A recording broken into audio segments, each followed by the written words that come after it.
Grandong, kenapa sendirian? Mana ibu-ibu yang membawa bayi-bayi itu? Saya simpan di tempat yang lebih aman daripada tempat ini. Di mana? Ayo kita ke sana.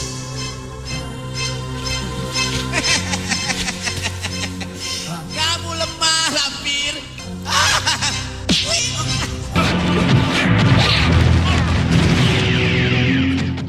Ayo kejar lagi, Kiai. Aku harus menyelamatkan putriku. Boleh, tapi dengan satu syarat. Apa syaratnya? Pak Kuwu harus mematuhi semua perintahku. Saya berjanji, saya akan mematuhinya, Kiai.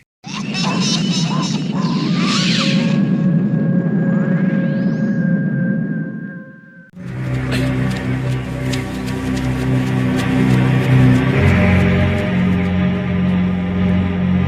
Tempat apa ini, Kang? Tempat yang aman, yang akan melindungi kalian.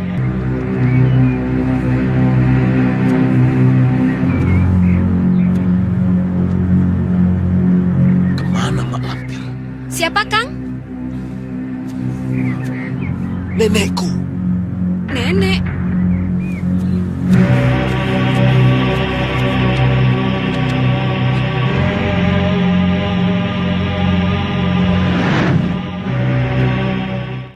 Di awal episode ini, kita langsung menuju pada Grandong, di mana pada saat itu, ia sudah berada di mulut gua, tempat persembunyian Mak Lampir.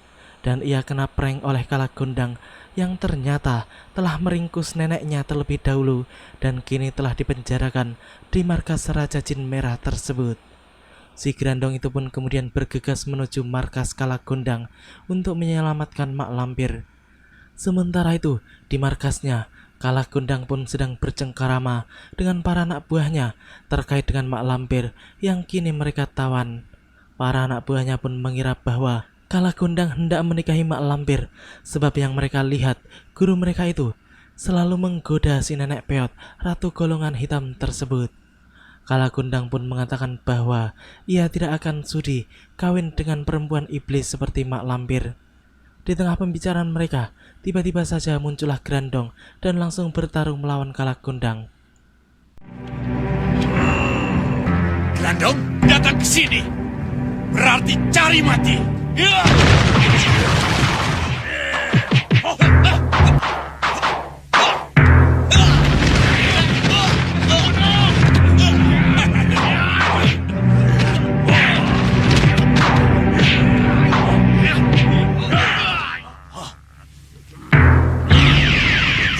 Setan pengecut.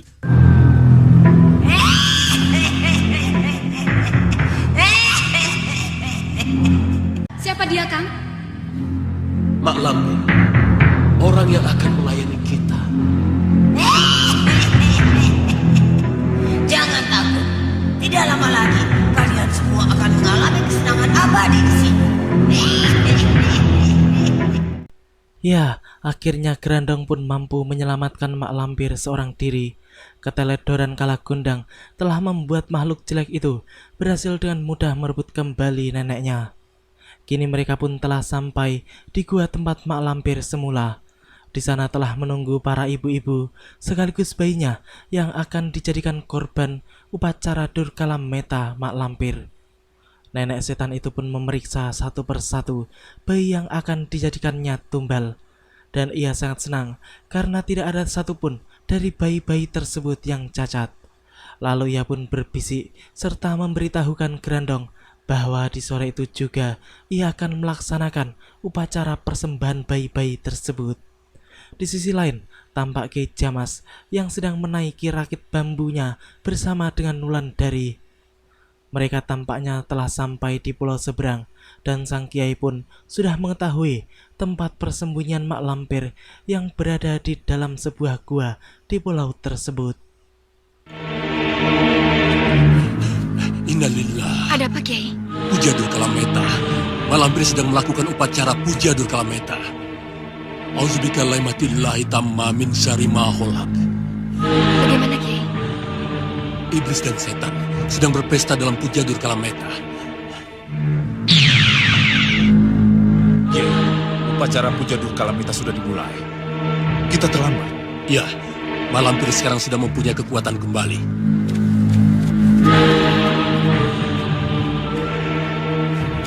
Apa yang harus kita perbuat untuk mencegah upacara puja Durkala Meta, Kiai? Kami akan mempertaruhkan nyawa kami. Bukankah begitu, Kiai? Iya. Bagaimana caranya, Kiai? Kita serang tempat upacaranya. Kiai tahu? Secara pasti belum. Tapi sebentar. Kiai Jamas pun kemudian memutuskan untuk menyerang tempat upacara mak lampir, karena hanya itulah jalan satu-satunya yang bisa mereka lakukan di saat ini. Setelah mengetahui dengan pasti posisi gua mak lampir melakukan upacara, Kiai Jamas pun mengajak mereka semua untuk bergerak menuju lokasinya. Untuk mempercepat perjalanan, Kiai Jamas pun kemudian menyuruh Datuk Larang Tapa untuk membawa langsung dirinya ke gua markas mak lampir, sedangkan Rindi Antika bertugas membawa Wulandari. Mereka pun kemudian langsung menghilang dan muncul tidak jauh dari gua si lampir. Akan tetapi, semua memang tidak mudah karena ternyata di sekitar tempat itu telah dijaga oleh makhluk-makhluk siluman kelelawar jelek utusan mak lampir. Mereka pun terpaksa harus melayani serangan-serangan makhluk-makhluk tersebut terlebih dahulu.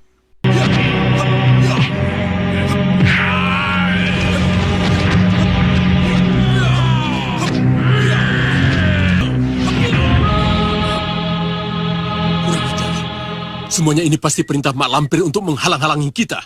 Kita makin terlambat, Kiai. Bisa saja Mak Lampir sudah sempurna kekuatannya. Kita tidak boleh putus asa, Datuk. Mak Lampir yang suka membuat kerusakan di atas bumi ini harus lenyap.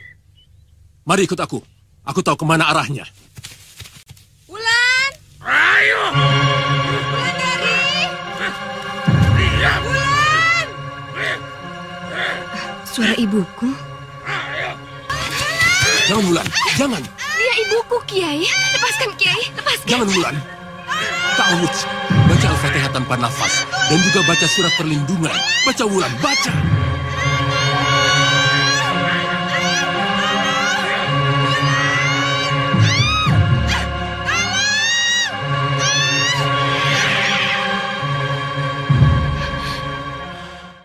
Beruntung, Wulandari mau menuruti kata-kata Kiai Jamas sehingga ia tidak terjebak oleh tipu daya makhluk-makhluk suruhan mak lampir. Kini Kiai Jamas pun kembali mengajak gadis itu untuk menyusul Datuk Larang Tapa dan juga Rindi Antika yang sudah semakin jauh. Mereka pun akhirnya kembali bersatu dengan berjalan cepat secara berdampingan. Setelah sampai di tempat yang tidak terlalu rimbun, mendadak saja mereka kembali dihadang oleh makhluk-makhluk siluman yang jelas bertujuan untuk menghambat perjalanan mereka. Pertarungan pun kembali terjadi dan seperti yang sebelumnya, mereka dengan cukup mudah dapat menghabisi lawan-lawannya. Makhluk-makhluk itu pun kembali menghilang dan kabur setelah merasa kalah oleh orang-orang sakti golongan putih tersebut.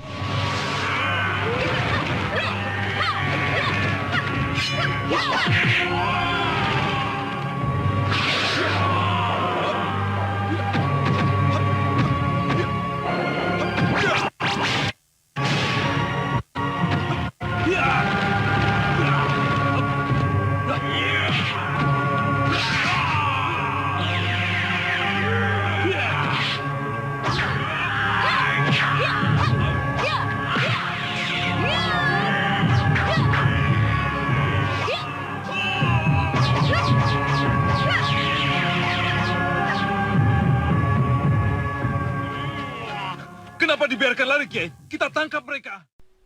Datuk Larang Tapa yang menyaksikan hilangnya makhluk-makhluk tersebut pun langsung memprotes Kiai Jamas mengapa tidak berusaha mengejarnya, sebab mereka bisa menawannya serta memaksa makhluk-makhluk itu untuk buka suara tentang di mana mak lampir berada di saat ini.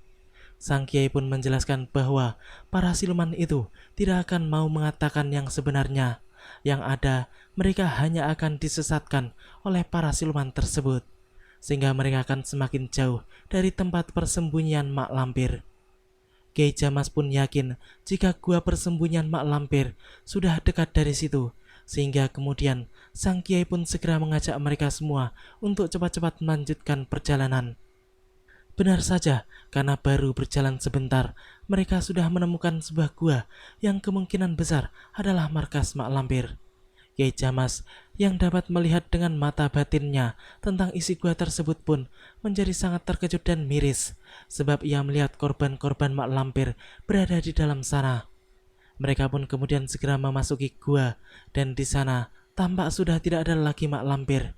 Yang ada hanyalah mayat-mayat wanita beserta bayinya yang sebelumnya digiring gerandong menuju tempat terkutuk itu. Datuk Larang Tapa pun kemudian mengerahkan para anak buahnya guna mengurusi mayat-mayat tersebut secara layak.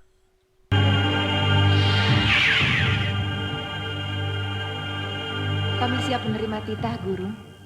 Bawalah mayat perempuan-perempuan ini dan bayi itu ke Masjid Baitul Muslimin. Mengerti, Guru. Lakukan.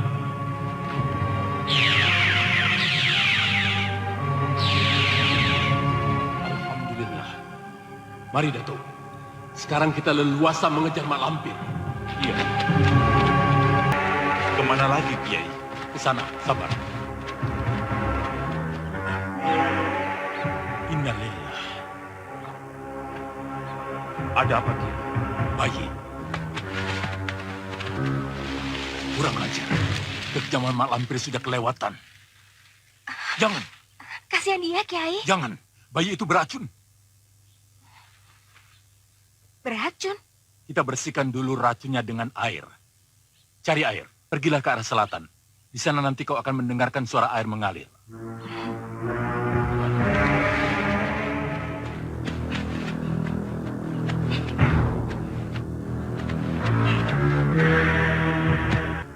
Mak lampir. Manusia terkutuk. Kabur. Akan aku buktikan, gadis.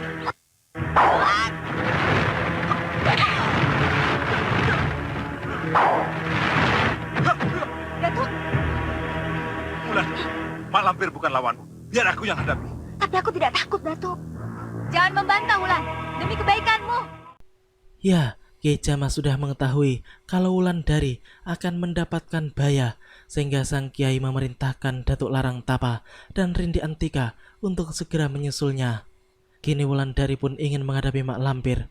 Namun, Datuk dan Rindi mencegahnya karena air yang dibawanya lebih penting dari sekedar menghadapi nenek peot tersebut. Apalagi sang Kiai sudah menunggunya di tempat semula. Mak lampir yang melihat semua itu pun kemudian langsung menyuruh Grandong untuk mencegah kepergian Wulandari. Akan tetapi, Rindi Antika pun telah bersiap untuk mencegatnya.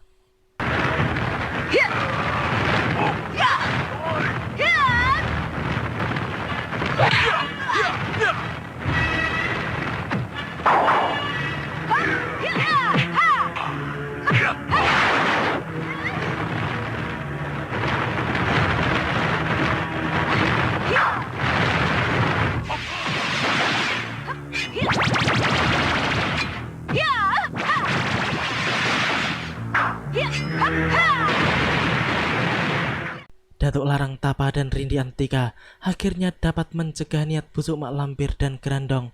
Ilmu mereka memang cukup tinggi untuk bisa menahan dan menghambat dua makhluk setan tersebut. Wulandari yang merasa sudah aman pun kemudian segera mengambil tempat airnya dan bersembunyi sembari menunggu kedua rekannya yang sedang bertarung. Sedangkan Rindi yang menghadapi Grandong pun tiba-tiba mendapat bantuan dari Bagusat Jiwo yang tiba-tiba saja muncul, lalu langsung menghajar Grandong. Hal itu membuat semuanya terkejut, terlebih lagi mak lampir yang sama sekali tidak menyangka kalau akan kedatangan pemuda sakti tersebut.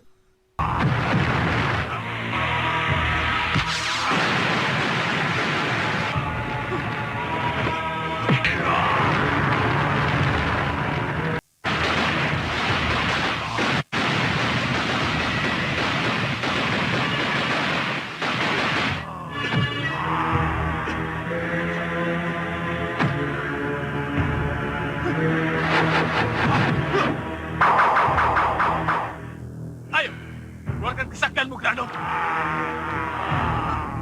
Grandong!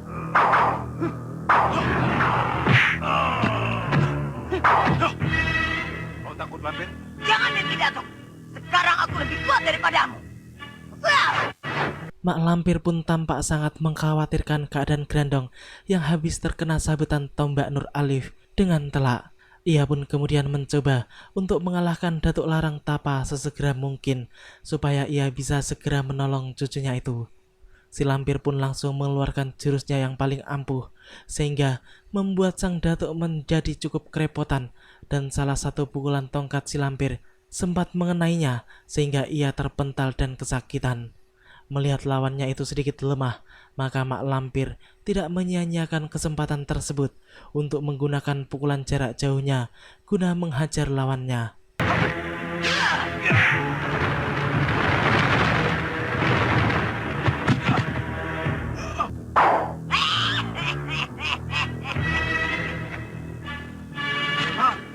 Grandong!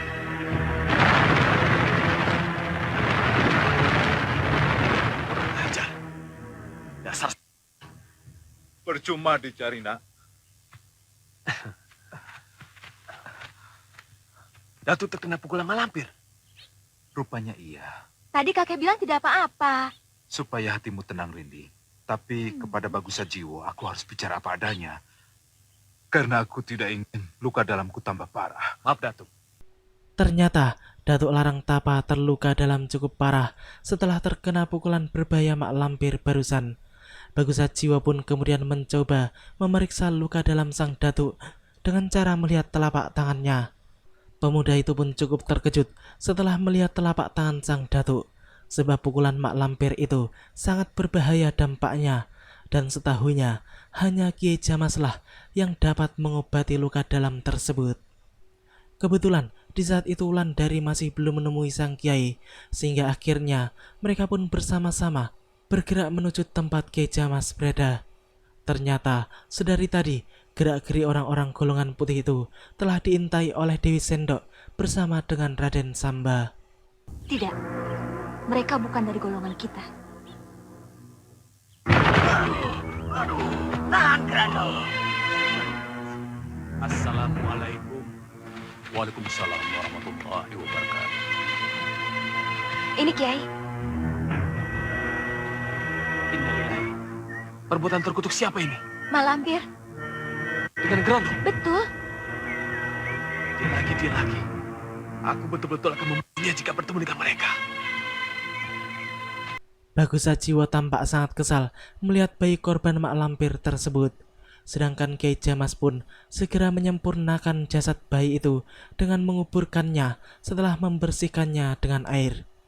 Sementara itu, setelah mengintai orang-orang golongan putih, Dewi Sendok pun langsung menemui gurunya dan memberitahukan bahwa ia telah berhasil memperdaya seorang pemuda bernama Raden Samba yang merupakan putra tunggal seorang bupati. Ia pun kemudian mengajak Mak Lampir dan Grandong untuk menemui pemuda tersebut di sebuah gubuk yang telah dipersiapkannya. Grandong pun kemudian disuruh Mak Lampir berubah menjadi Indrajit agar Raden Samba tidak takut ketika bertemu dengannya nanti. Raden Samba yang ketika itu sedang berada di dalam rumah pun dipanggil oleh Dewi Sendok untuk diperkenalkan kepada gurunya dan Grandong. Dia saudaraku, Kang. Dia sedang terluka. Dan itu guruku. Aku Lampir. Mak Lampir.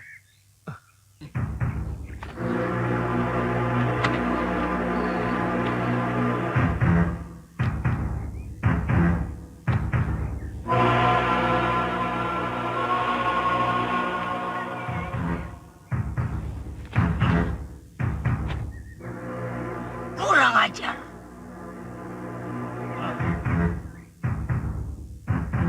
Dia harus mendapat balasan yang setimpal dariku. Siapa, Guru? Dia musuhku, Kakang. Bagusa Jiwo. Aku mau menuntut balas pada Bagusa Jiwo. Kakang mau membantuku? Pasti. Ya, ternyata Bagusa Jiwo dan tongkat Nur Alifnya telah membuat Grandong terluka cukup parah. Hal itu membuat si Lampir dan Dewi Sendok menjadi sangat marah dan ingin segera menuntut balas. Raden Samba yang berada di situ pun juga ikut tersulut emosinya karena membela kekasihnya yaitu Dewi Sendok. Mak Lampir pun sangat senang melihat kesungguhan Raden Samba kepada muridnya itu. Mereka pun kemudian memutuskan untuk membawa Grandong ke tempat yang aman. Namun mereka masih bingung di mana tempat aman tersebut. Setelah berpikir sejenak, Dewi Sendok pun mengusulkan untuk membawa Grandong ke Kadipaten saja. Ia menganggap bahwa Kadipaten adalah tempat yang aman karena mereka akan dijaga oleh puluhan prajurit di sana. Raden Samba pun hanya mengiyakan saja usul dari kekasihnya itu, walaupun sebenarnya ia sedikit ragu. Begitu juga dengan Dewi Sendok yang kemudian mengungkapkan keraguannya kepada Mak Lampir.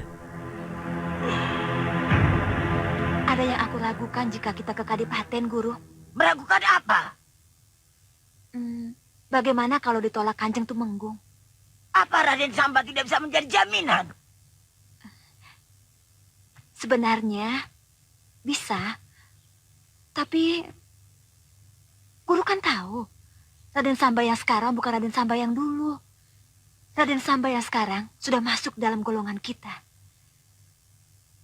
Kalau Kanjeng Tumenggung tahu, mereka pasti akan mengusir kita, Guru. Orang lain tidak ada yang tahu. Kecuali orang yang memiliki mata malaikat seperti Kiai Jamas. Tapi kita tidak usah khawatir selama tidak ada Kiai Jamas. Kalau begitu, saya dan Kakang Samba akan menghalangi Kiai Jamas datang ke Kadipaten, Guru. Bagus, pikiran bagus. Sekarang buatlah mereka sibuk, sehingga Kiai Jamas tidak memikirkan aku dan Grandong lagi. Caranya, Guru? Pagebluk. Di sisi lain, rombongan Kiai Jamas pun sedang mencari masjid atau musola untuk dijadikan sebagai tempat menginap. Malam itu, mereka pun tampak sedang beribadah secara berjamaah. Dan ketika itu juga, terlihat para siluman suruhan Mak Lampir sedang menuju tempat mereka untuk membuat huru-hara. Puluhan siluman itu menyerang Kiai Jamas yang sedang berzikir. Namun sang Kiai justru tidak berhenti dan kemudian menyuruh Datuk Larang Tapa untuk meneruskan zikirnya. Karena hal itu berguna juga untuk melawan kekuatan para siluman jahat tersebut.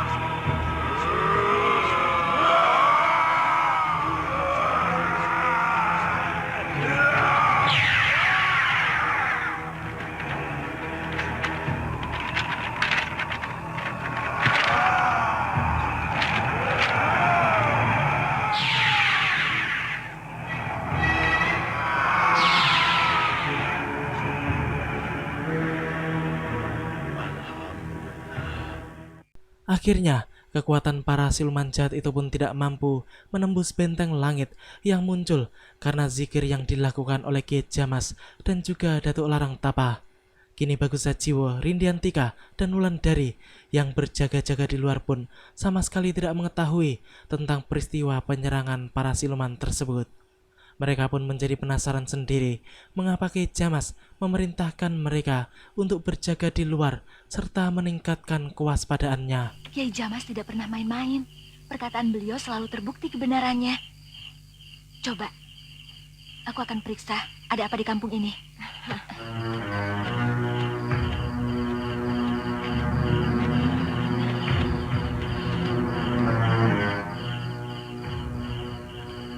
Lihat itu, Nyai.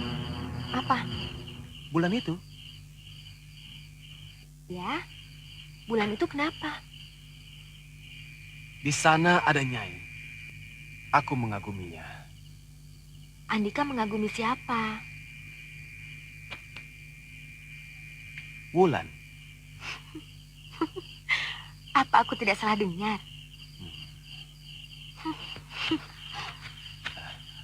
Demikianlah alur cerita di episode kali ini. Nantikan kelanjutan kisahnya di episode yang akan datang. Terima kasih bagi teman-teman semua nih yang udah mau nonton. Jangan lupa subscribe dan share dan juga nyalain notifnya. Assalamualaikum warahmatullahi wabarakatuh.